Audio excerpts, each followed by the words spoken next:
OBC SC ST का जो बच्चा है उसका तो कुछ नहीं बिगड़ेगा। तो 24 घंटे के अंदर में कार्रवाई शुरू हो जाएगा। आप लोग इसमें शामिल क्यों होंगे? कैंपस में पूरे डर डर के रहेगा, बच्चा लोग का आजादी छीन जाएगा। एक तो झूठा शिकायत करे, ऊपर से उसको प्रोटेक्शन भी मिले। वो लड़ाई जनरल कैटेगरी के लोग से नहीं है। आप लोग इसमें शामिल क्यों होंगे? इन लोग को बाहर रहने दिया, तुम लोग बाहर रहो। आप उस कुआं से पानी तक नहीं पी सकते थे। इस वीडियो को शुरू करने से पहले आप मेरा कास्ट जानना चाहेंगे, आप मेरा जाति जानना चाहेंगे, क्योंकि अगर आपको मेरा जाति पता चल जाएगा तो आपको मेरा कैटेगरी पता चल जाएगा कि हम जनरल से बिलोंग करते हैं या एससी एसटी से बिलोंग करते हैं या ओबीसी से बिलोंग करते हैं। और अगर आपको मेरा कैटेगरी पता चल जाएगा तो आपको ये समझना आसान हो जाएगा कि हम किसके फेवर में बात करेंगे, क्योंकि 90% से भी ज्यादा रिपोर्टर वो जिस कैटेगरी से बिलोंग कर रहे हैं वो उसी के फेवर में बात कर रहे हैं। लेकिन मैं आपको बता दूं कि ना तो मेरे जनरल वाले सगे हैं, ना ही मेरे एससी एसटी सगे, ना ही मेरे ओबीसी सगे हैं। मेरा देश सगा है, जो लोग का कल्याण में होगा, जो जिसका ज्यादा हित में होगा, हम लोग उसके फेवर में बात करेंगे। और एक बात आपको और मैं बताना चाहता हूं कि हाँ, हम लोग जो भी बात करेंगे लॉजिकल बात करेंगे, प्रैक्टिकल बात करेंगे। हम लोग हवा नहीं बनाएंगे कि ऐसे हो जाएगा तो वैसे हो जाएगा, ऐसा कुछ नहीं है। जो प्रैक्टिकल बात होगा हम लोग वो करेंगे। तो सबसे पहले कि यूजीसी बिल है क्या, आखिर इस बिल में ऐसा क्या है कि जो जनरल कैटेगरी वाले, जो सवर्ण जाति वाले कल तक मोदी जी को पूरा पसंद करते थे, मोदी जी को हमेशा डिफेंड करते थे, आज जो मोदी जी के अपोजिट में खड़े हो गए, आज जो मोदी जी को विरोध करने लगे। तो इसको समझने के लिए हमें सबसे पहले थोड़ा पुराना इतिहास में जाना होगा। तो आप लोग को तो पता ही है कि पहले के समय में, आज से करीब करीब मान के चलिए 100 साल 200 साल पहले, ज़्यादा नहीं, 100-200 साल तो ज़्यादा ही बोल दिए, 50 साल ही पीछे चलते हैं। लोग ना, जो पिछड़े वर्ग के जो जाति थे, उन लोग को ना उन लोग छूते नहीं थे। छुआछूत इतना ज़्यादा था, भेदभाव इतना ज़्यादा था। और बस उतना ही नहीं, उन लोग के बच्चे जब, मतलब पिछड़े जाति के जब बच्चे स्कूल में पढ़ने जाते थे तो उन लोग को ना अलग बैठाया जाता था। और उन लोग के जो बच्चे थे उन लोग को छूते नहीं थे। अगर कोई सवर्ण जाति वाला अगर सड़क पे चल रहा है तो अगर आप भी चल रहे, मतलब आप पिछड़े जाति से और आप भी अगर सड़क पे चल रहे तो आप उनके सामने चप्पल पहन के नहीं चल सकते हैं। और न जाने हजार प्रकार के कितना छुआछूत माना जाता था। इतना यहाँ तक ये था कि जिस कुआं से वो पानी पी रहे हैं आप उस कुआं से पानी तक नहीं पी सकते थे। और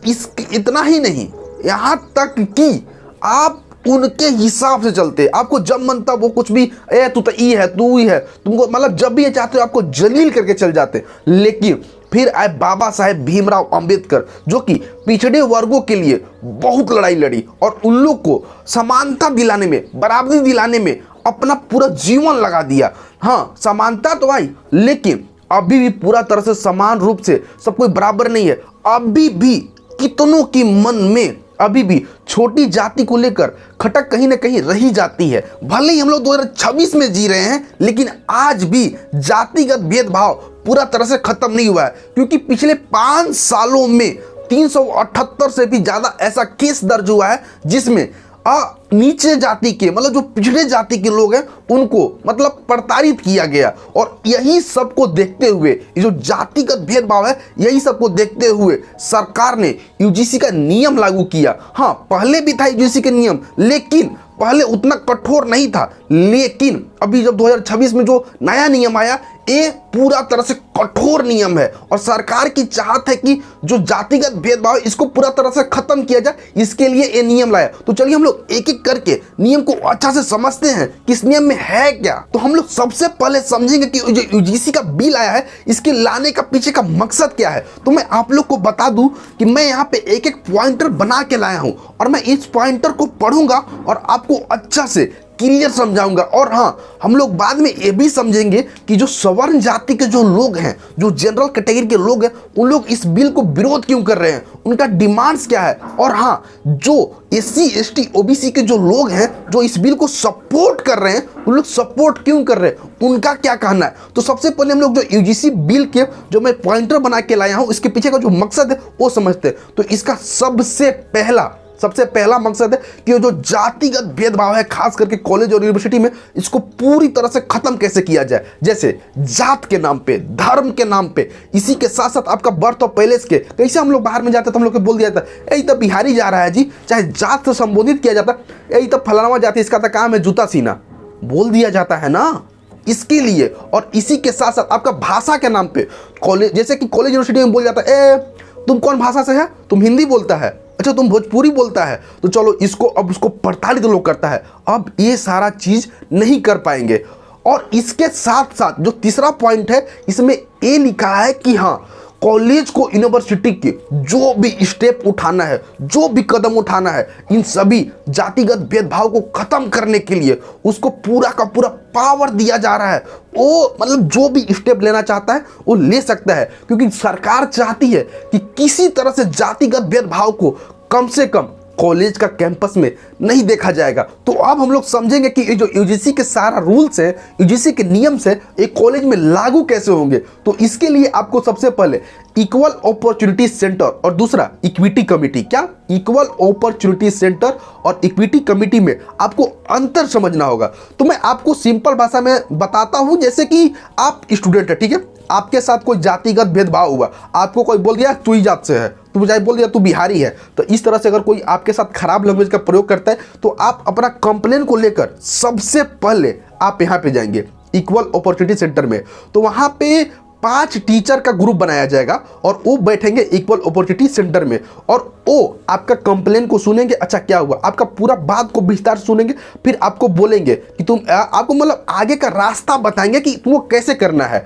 मतलब वो आपको बोलेंगे एक काम करो, तुम कंप्लेन बनाओ, कंप्लेन बना के साइन वाइन करके और तुम यहाँ पे इक्विटी कमिटी में जमा कर दो। मतलब ये इक्वल अपॉर्चुनिटी सेंटर जो है इस तरह से, जैसे आप किसी हॉस्पिटल में जाते हैं अपना बीमारी के लेके, तो पहले आपको जाते कहाँ हैं, रिसेप्शन में जाते हैं, इंक्वायरी ऑफिस में जाते हैं, तो उसी तरह से ये इंक्वायरी ऑफिस की तरह है। उसके बाद फिर जो इक्विटी कमिटी जो है, इक्विटी कमिटी आपको आप वहाँ पे कंप्लेन जमा करेंगे, फिर आपको वहाँ पे बुलाया जाएगा और वो सुनेंगे, अच्छा आपके साथ ये हुआ, अच्छा किया कौन, तो जिसको जो किया है उसको इक्विटी कमिटी वाले लोग उसको बुलाएंगे और बुलाकर उसके बाद जो एक्शन लेना होगा, पहले दोनों की तो बात अच्छा सुन लेंगे, उसके बाद जो भी एक्शन लेना होगा वो एक्शन लेंगे। और मैं आपको बता दूं कि जो इक्विटी कमिटी है इसमें बैठेगा कौन, बाहर से तो लोग नहीं आएगा, मतलब ऐसा नहीं है इसमें कि नहीं कॉलेज से बाहर के लोग आके इक्विटी कमिटी कॉलेज में बैठेगा ना। मैं आपको बताता हूँ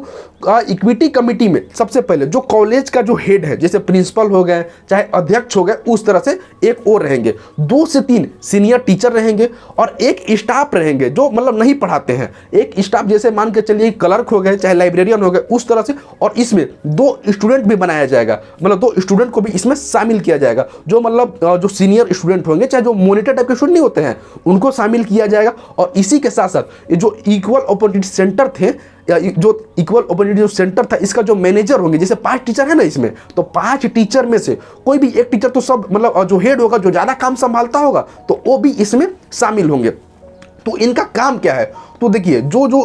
2 स्टूडेंट जो इसमें शामिल किए जाएंगे, तो ये कैंपस में निगरानी करेंगे और ये जो भी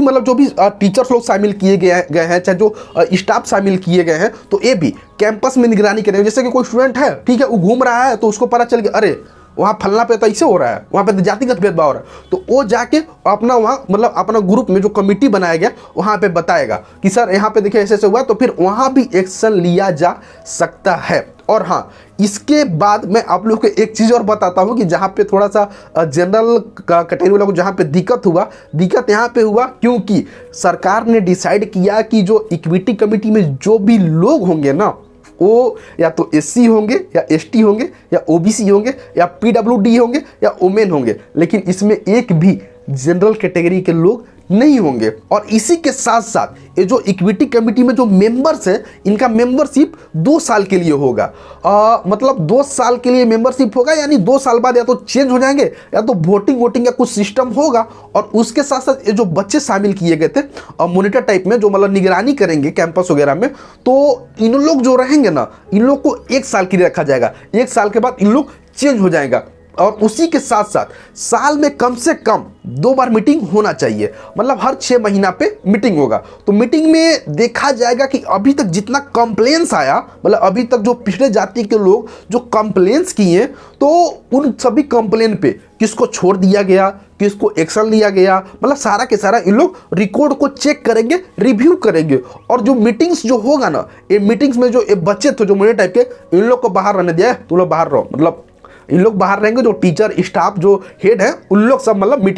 मीटिंग्स करेंगे, बाकी इन मीटिंग में मतलब बच्चों को शामिल नहीं किया जाएगा। और ऐसे जरूरत पड़ा तो 2 से भी ज़्यादा मीटिंग हो सकता है, लेकिन हाँ, सरकार की तरफ से निर्देश है कि कम से कम साल में 2 मीटिंग तो होना ही चाहिए। और इसी के साथ साथ ये जो इक्वल अपॉर्चुनिटी सेंटर जो था, जिसको हम लोग इंक्वायरी ऑफिस टाइप बोले थे, तो इसका कुछ और काम भी है, और उन काम का भी मैं यहाँ पे पॉइंटर्स बना के लाया हूँ। तो मैं इसको एक एक करके आप लोग को समझाता हूँ। तो सबसे पहला पॉइंटर ये है कि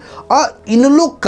लोग को मतलब दायित्व रहेगा कि जो कॉलेज में जो भी बच्चे हैं, टीचर हैं, स्टाफ है, इन सभी के बीच में समानता बना रहे, कोई किसी को जातिगत भेदभाव से सूचित ना करे, इन सभी का देखभाल करना। और दूसरा कि कॉलेज के जो कैंपस है, कैंपस में भी जो बच्चे हैं उनके बीच में भी मतलब कोई मतलब किसी को कुछ ना बोले, मतलब ये ना बोले कि तुम बिहारी है तो तुम इस जात से, इन सभी को इन लोग का देख रेख करना, मतलब इन लोग का निगरानी टाइप का काम हो गया। और इसके साथ साथ इनका ये भी काम रहेगा कि समय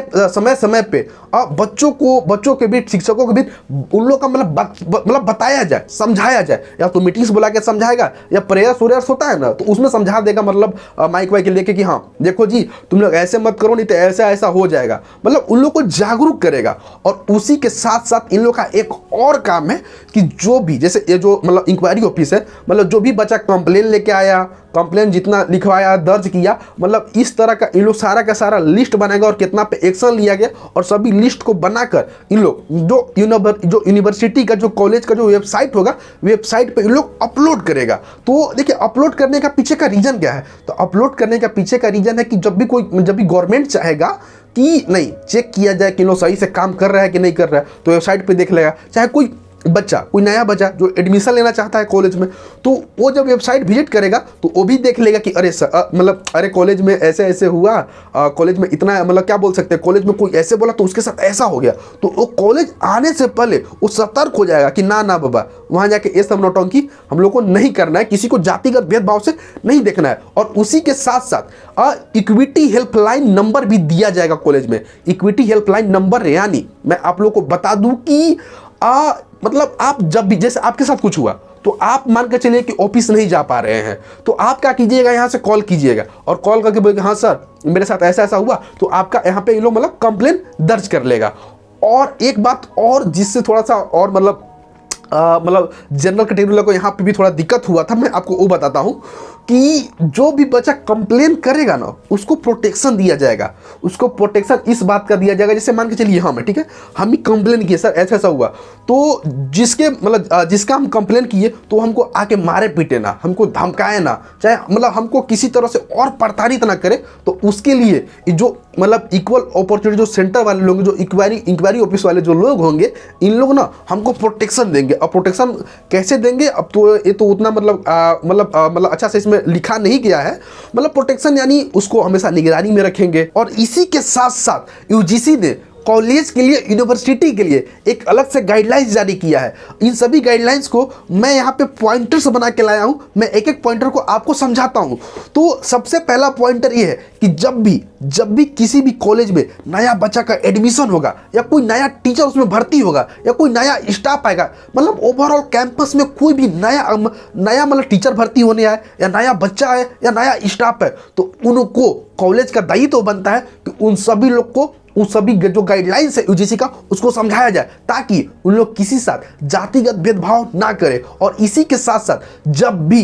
कोई भी नया सेशन स्टार्ट होगा, कोई भी नया एकेडमिक ईयर स्टार्ट होगा, तो उससे पहले, एकेडमिक ईयर स्टार्ट होने से पहले कॉलेज पेरेंट्स का, टीचर का, सभी का मीटिंग बुलाए। और मीटिंग बुलाने का कारण मैं आपको समझाता हूँ। जैसे मान के चलिए मैं पेरेंट्स हूँ, ठीक है, मैं मीटिंग में गया, तो मीटिंग में मैं जब जाऊँगा तो मेरे को वहाँ पे बताया जाएगा, समझाया जाएगा कि मतलब अगर आपका बच्चा कॉलेज में अगर जातिगत भेदभाव करता है, अभद्र भाषा को प्रयोग करता है, तो आपके बच्चे साथ सर ऐसा ऐसा हो सकता है, तो मैं पहले ही जागरूक हो जाऊंगा। मैं अपने बच्चों को पहले ही समझा दूंगा कि बाबू तुम कॉलेज जा रहे हो तो ऐसे ऐसे काम मत करना, ये सब चीज मत बोलना, नहीं तो तुम्हारा कैरियर जो है वो भी दांव पे लग सकता है। और इसी के साथ साथ जो मीटिंग हुआ है, इस मीटिंग का जो वीडियो होगा उसको कॉलेज का वेबसाइट पे अपलोड करना होगा, ताकि वही बात जो मतलब और भी कोई नया बच्चा है तो जब वो वीडियो देखेगा तो जागरूक होगा, और जब गवर्नमेंट कभी मतलब उसको रिव्यू करना चाहेगी, चेक करना चाहेगी कि कॉलेज अच्छा से काम कर रहा है कि नहीं, तो वीडियो के जरिए वो चेक कर लेगी। और इसी के साथ साथ जब भी कोई इवेंट होगा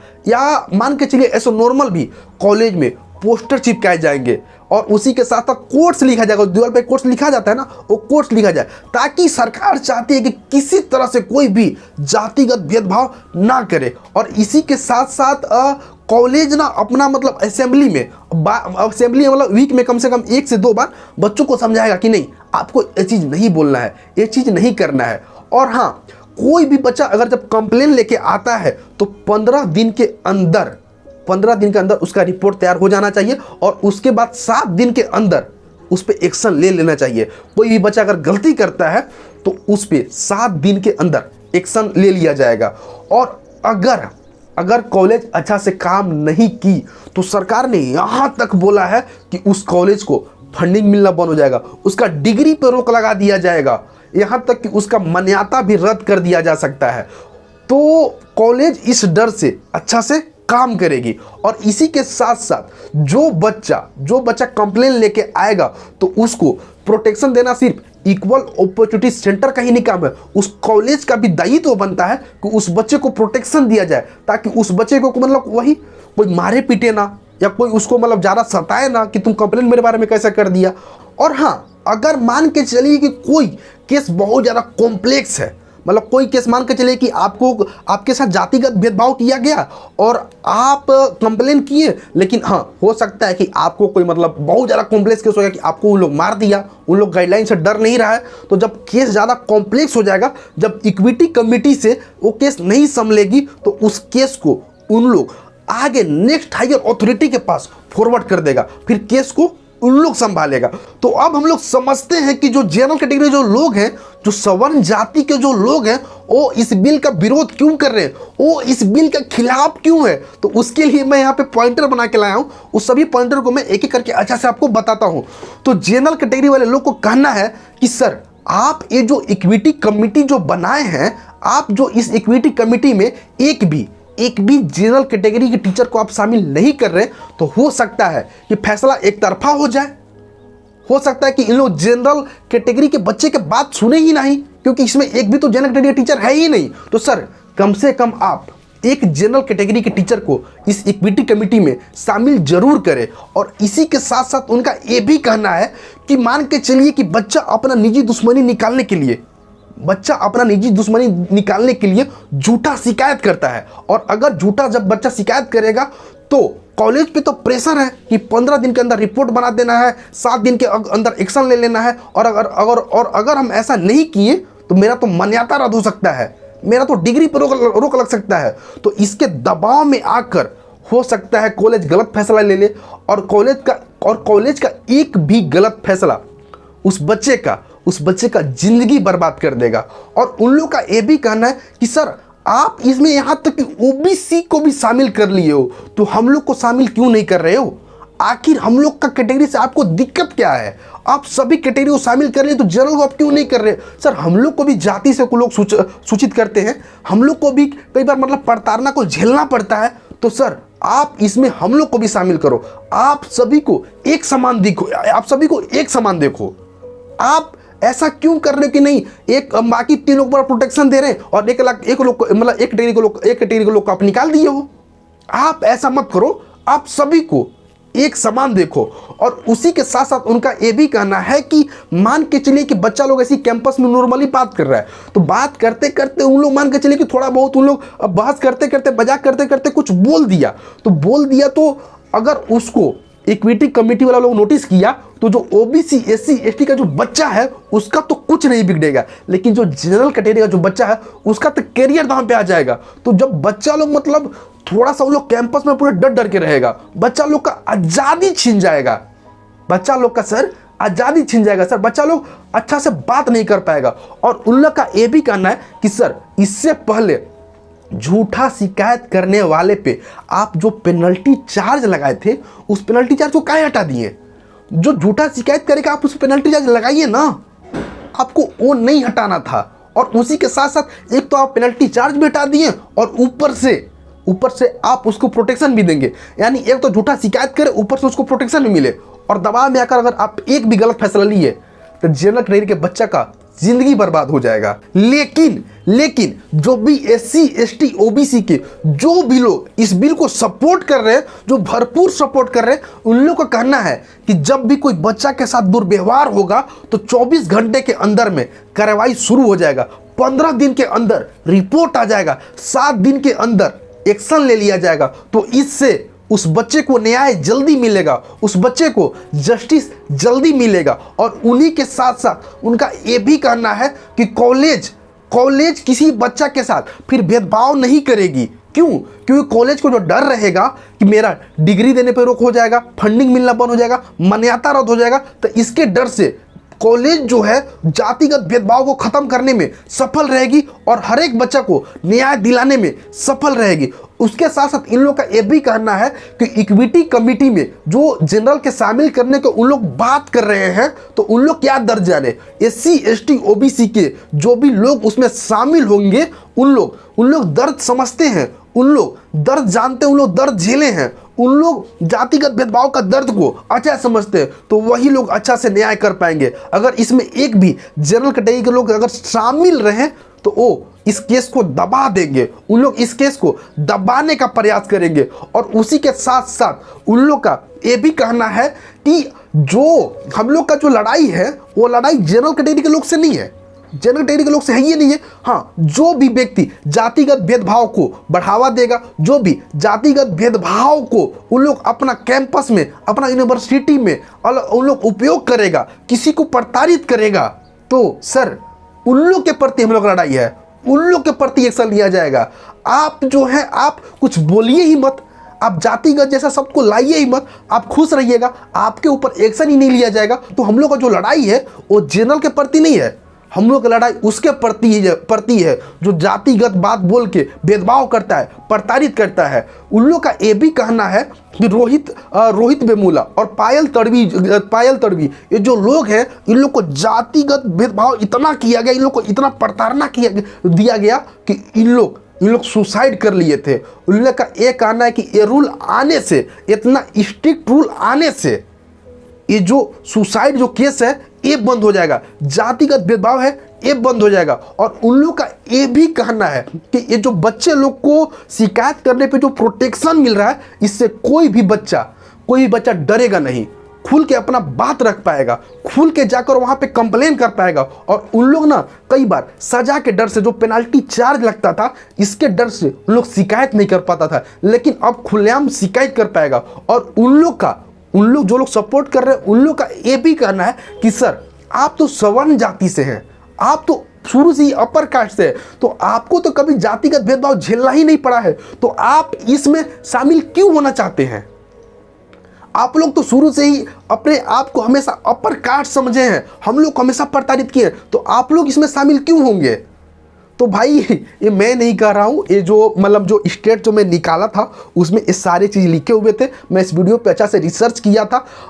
सिंपल सा बात है कि मैं सारे पॉइंट्स को आप लोगों को अच्छा से क्लियर कर दिया हूँ। और हाँ, जो इस बिल के खिलाफ है उन लोग कमेंट करें, और जो इस बिल को सपोर्ट कर रहे हैं उन लोग भी मतलब कमेंट करें, फिर हम लोग मतलब अच्छा सर्वे कर पाएंगे, सर्वे करके पता चल पाएगा, मतलब एक जनरलाइज हम लोग फिर वीडियो लाएंगे, देखेंगे कि हाँ कितना लोगों को क्या कहना है, कौन लोग सपोर्ट कर रहे हैं, कौन लोग विरोध कर रहे हैं। और एक चीज़ ना भूलें, जब भी आप कमेंट करेंगे कि नहीं मैं इस बिल को सपोर्ट कर रहा हूँ,